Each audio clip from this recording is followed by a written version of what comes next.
dengan manual, kalau cetak dengan mesin kita menggunakan mesin rotary. Kemudian kalau cetak dengan manual kita menggunakan meja printing seperti ini.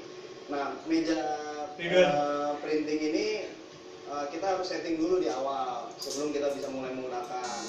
Salah satunya adalah kita berikan lem di mejanya agar kainnya bisa menempel. Kemudian desain yang sudah kita buat, kita bisa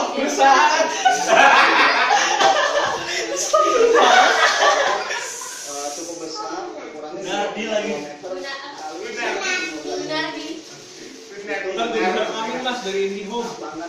Emang bisa? Si Anti lagi yang rekam? Enggak, ini mau cawat. Ya seminggu itu kemudian kita transfer ke kain, media kain. Nah, suaranya Ridwan panasin loh pojok kanan. Gambar sesuai yang sudah kita buat, desain motif batik yang sudah kita buat. Untuk nanti kita transfer tinta ke media kain. Untuk nanti akhirnya kita mendapatkan kain motif batik sesuai dengan desain yang sudah kita buat.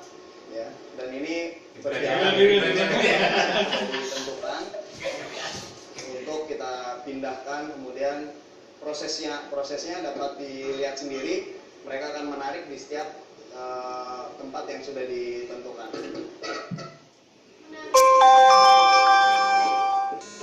Udah diterima belum sih paketnya tadi Gojek udah? Satu meja. Apa? Casing. Setiap bulannya mampu memproduksi kain printing batik hingga 250 meter. Batik printing sendiri seperti yang sekarang sudah banyak ya, orang lebih banyak memilih menggunakan batik motif printing ini karena banyak hal. Salah satunya adalah dia lebih praktis. Gunardi, kenapa namanya Gunardi? Dikerjakan, kemudian dia desainnya lebih bisa disesuaikan dengan cita rasa masyarakat modern saat ini. Kalau misalnya kita menggunakan batik tradisional seperti batik tulis, batik cap, itu kita tidak akan, kalau saya melihat sendiri, kita tidak akan membunuh mereka karena batik cap dan batik tulis itu mereka punya mereka punya ciri khasnya tersendiri. Dan kalau batik tulis dan batik cap itu tentu saja pasti orang lebih menghargai, lebih bernilai karena dalam membuatnya itu prosesnya lebih lama, dan kemudian dia juga kalau ya seperti kita tahu dia juga membutuhkan skill, jadi tidak sembarangan orang bisa membuatnya.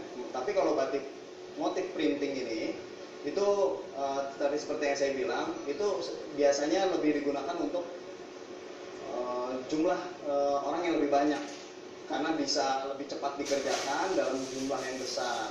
Tapi kalau batik tulis dan batik cap itu mereka punya penikmatnya tersendiri, mereka punya orang-orangnya sendiri yang suka dengan ciri khas dari hasil batik tulis dan batik cap itu, yang memang jauh lebih bernilai dan harganya memang jauh lebih mahal dibanding batik printing sendiri. Ya, jadi batik metode printing seperti ini itu kalau menurut saya tidak akan membunuh batik keaslian batik tulis dan batik cap yang memang asli dari perusahaan, karena memang beda segmen, beda pasar. Sampai sekarang pun masih banyak juga di mall kita dapatkan orang menjual batik tulis dan masih banyak.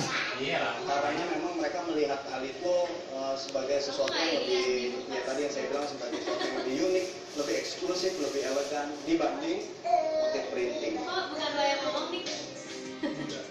Tapi ada yang ngomong juga. Selama masih ada Nggak ada. Nggak ada, makanya dia kan nyesel gitu selalu. Ya, pertanyaan Indonesia perlahan akan menghilang dan terlupakan. Enggak lah, beda pasar ya. Misalnya kayak gitu.